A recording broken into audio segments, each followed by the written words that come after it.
She announced, "I'm pregnant, but I need a DNA test to know if it's yours or Kyle's."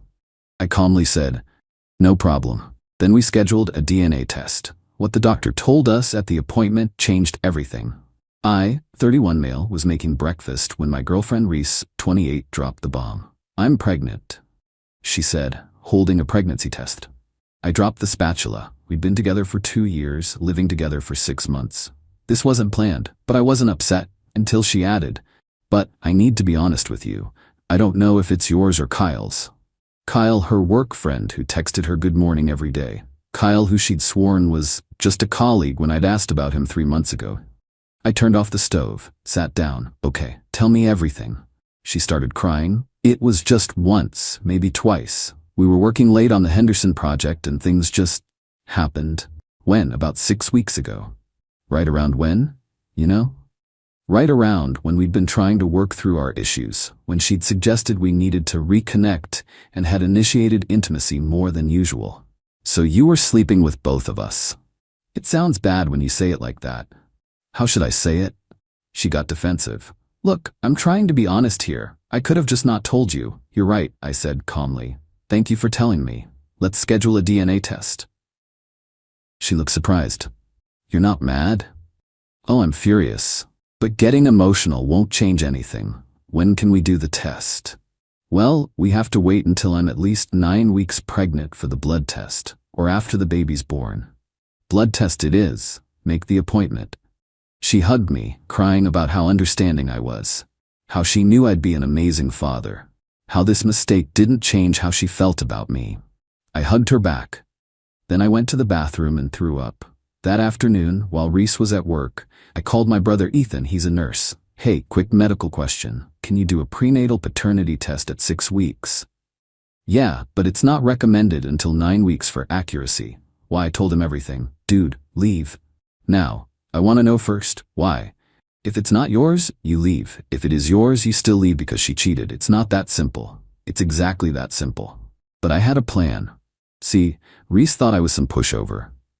The safe guy who'd raise another man's kid without question. She was about to learn differently.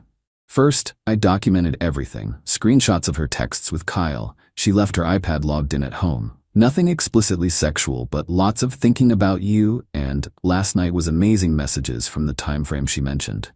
Second, I called Kyle. "Hey man, it's Reese's boyfriend. We need to talk." He hung up immediately. Called back 5 minutes later. "Look, I didn't know she had a boyfriend." "Really? Because she lives with me." "She said you were roommates." "Did she also tell you she's pregnant?" Silence. "It might be yours," I added. "What? No. No way. We used protection." "Every time?" More silence. "I can't have a kid right now. I'm getting married in 4 months." "You're engaged?" "Yeah, to Aria. We've been together 5 years. And you're sleeping with Reese?" "It was a mistake. Just a couple times." "A couple?" Reese said once or twice. "I mean, maybe 4 or 5 times. Look, Aria can't know about this." I hung up. 4 or 5 times. Not once, maybe twice. Update 1. The blood test appointment was in 2 days. Reese had been playing perfect girlfriend, cooking, cleaning, being extra affectionate. She'd also been texting Kyle constantly, though she thought she was being sneaky about it. What she didn't know was that Kyle had been texting me too. Panicking about his wedding, begging me not to tell Aria, offering to pay for the abortion if Reese would get one. Yeah, he was a real prince. The night before the appointment, Reese sat me down. "I've been thinking," she said. "Maybe we don't need the test." "Why not?" "Well, even if it's Kyle's, you're the one who's here. You're the one who loves me. Biology doesn't matter." "It matters to me." "That's so old-fashioned. Lots of men raise kids that aren't biologically theirs. By choice, with full knowledge, not because they were lied to." She started crying. "Why are you being so cold about this?" "I'm not cold. I'm practical. We need facts before making decisions." "Fine. But when this test proves you're the father, I expect an apology for not trusting me." The audacity. She cheats, admits the baby might not be mine, but I need to apologize for wanting confirmation. The next morning, I called in sick to work. Told Reese I had an important meeting. Instead, I drove to Kyle's workplace. He saw me in the lobby and tried to run, literally turned and speed walked toward the elevator. "Kyle, we need to talk about tomorrow." His coworkers all turned to look. He stopped, face red. Not here, he hissed. Then where? You won't answer my calls. We went to a coffee shop across the street. He was sweating bullets. I'll sign away rights, he said immediately. If it's mine, I want nothing to do with it. What about Reese? What about her? She's your girlfriend, who you slept with, multiple times. She said you guys were basically broken up. We lived together. She said that was just for convenience, that you were moving out soon. More lies. I was starting to see a pattern. Show me the texts where she said that. He pulled out his phone, scrolled for a bit, then showed me. Screenshots don't lie. Reese had been telling him for months that we were basically roommates, that I was emotionally absent, that she was planning to leave soon. She'd been setting up her backup plan. If things worked out with Kyle, she'd leave me. If not, she had good old reliable me. I'm sending these to myself, I said, forwarding the screenshots. Please don't tell Arya. I'm not your relationship manager, Kyle, but you should tell her yourself. He left looking like he might puke. Good. Update 2. We went to the appointment together. Reese held my hand in the waiting room, playing the nervous, expectant mother. The nurse called us back, took Reese's blood, then turned to me for my sample. Oh, the nurse said, looking at her chart. Mr. Davidson? We already have your sample from last week. Reese's head snapped toward me. Last week? Yeah, I said casually. I came in early to save time today. That was a lie. But Reese didn't know that. The nurse looked confused but professional. I don't see any record of. Could you check again? Maybe under my full legal name? She typed something. Oh yes, here it is. Must have been a filing error. God bless medical professionals who can read a room. Reese was suspicious but couldn't say anything without looking crazy. After the blood draw, the doctor came in. Dr. Martinez, an older woman with kind eyes. So we're doing a prenatal paternity test today? Yes, Reese said quickly, just to be sure. I see. And Mr. Davidson, you're the potential father? One of them, I said clearly. Reese kicked me under the table. Dr. Martinez raised an eyebrow. One of them? There's another potential father, Kyle Morrison. He couldn't make it today. He doesn't need to be here, Reese said. It's definitely one of you two. Actually, Dr. Martinez said, for the most accurate results, we should test all potential fathers. Kyle's not available, Reese said quickly. That's strange, I said, pulling out my phone. He texted me saying he was on his way. Reese went pale. You invited Kyle? We all need answers, right? 20 minutes later, Kyle showed up looking like he was walking to his execution. His fiancée Arya was with him. The waiting room got very uncomfortable. What is she doing here? Reese demanded. I told her everything, Kyle said quietly. She deserves to know. Arya looked at Reese with pure disgust. You're the home-wrecking piece of trash who's been sleeping with my fiancé? I'm not a home-wrecker. I didn't know about you until when? Because Kyle says you've known for months. Dr. Martinez intervened. Perhaps we should all calm down. Mr. Morrison, we'll need your blood sample as well. As Kyle got up to follow the nurse, Arya called out. By the way, Reese, I'm pregnant too, 3 months. So congratulations, you might have given my baby a half-sibling. The look on Reese's face was something I'll never forget. Update 3. A week later, we all met back at the clinic. The tension was unreal. Reese hadn't spoken to me in 3 days after finding out I'd ambushed her with Kyle and Arya. Dr. Martinez came in with the results. I have some unusual news, she began. Just tell us, Reese snapped. Mr. Davidson, you are not the biological father. My heart dropped, even though I'd suspected it. Mr. Morrison, you are also not the biological father. Wait, what? Everyone started talking at once. Reese was screaming about faulty tests. Kyle was demanding a retest. Arya was laughing hysterically. However, Dr. Martinez continued, raising her voice. There's more. The room went silent. Miss Thompson, when we ran your blood work, we discovered something. You're not actually pregnant. What? Your HCG levels indicate what we call a chemical pregnancy. You were pregnant very briefly, but it wasn't viable. Your body has already miscarried. The pregnancy tests you took at home were likely during the brief window when HCG was present. Reese broke down sobbing. But I had symptoms. Morning sickness.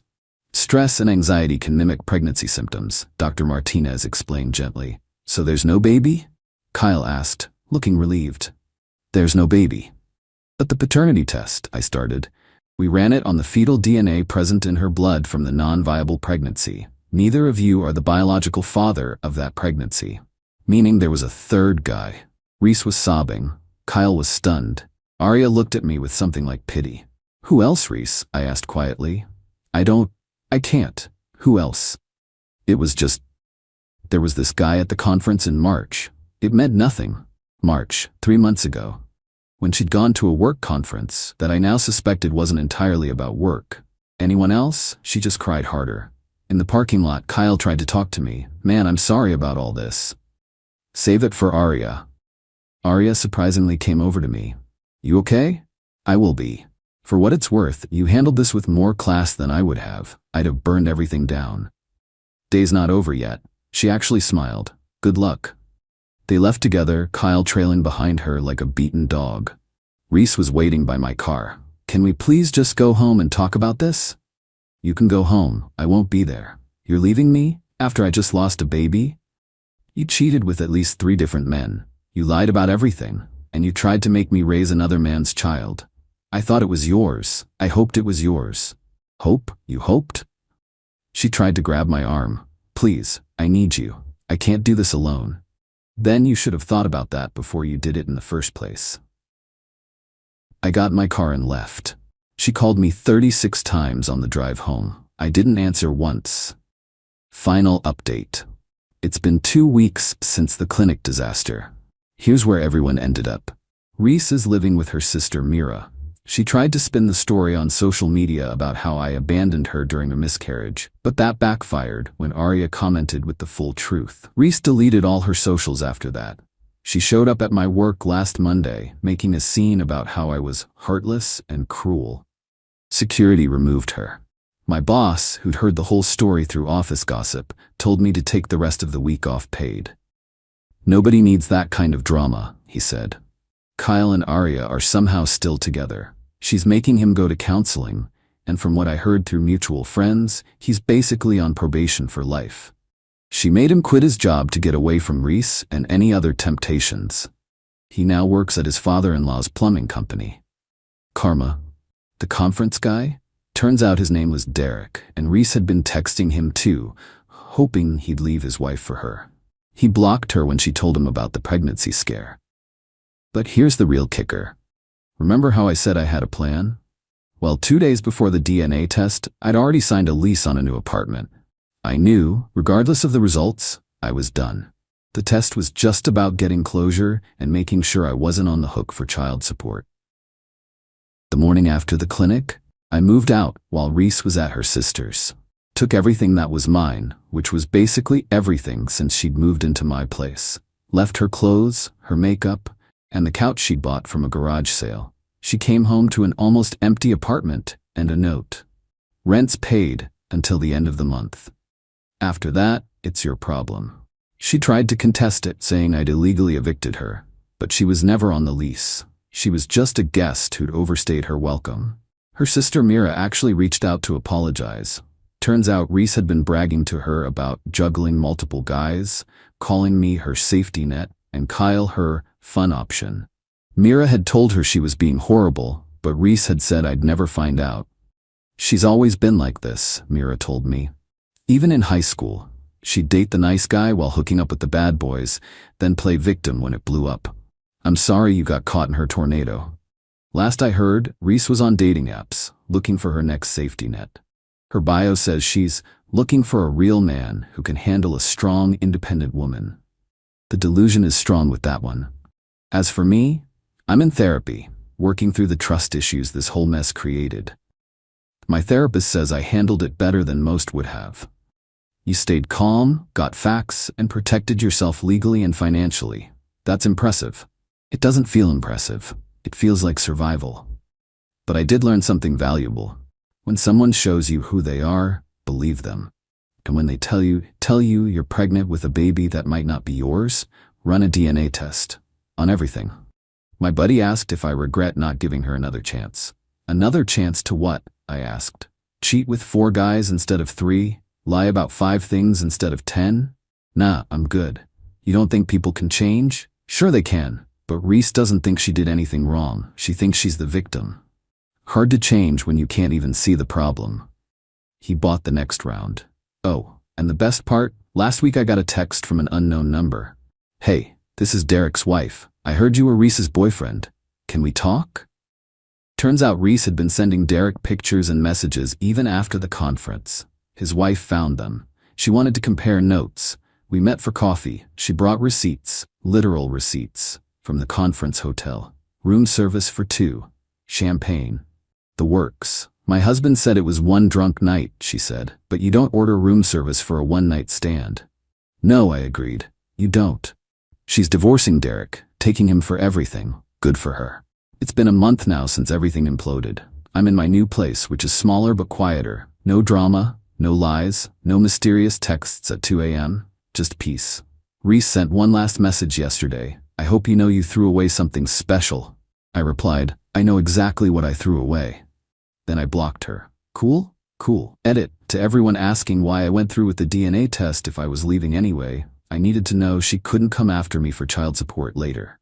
Cover your bases, people. Edit 2. Yes, this is real. Yes, people are really this messy. If you've never encountered someone like Reese, consider yourself lucky. Edit 3. For those saying I should have been more sympathetic about the miscarriage, she was barely pregnant for a hot minute with some random conference hookups baby while telling me it might be mine. My sympathy well was dry.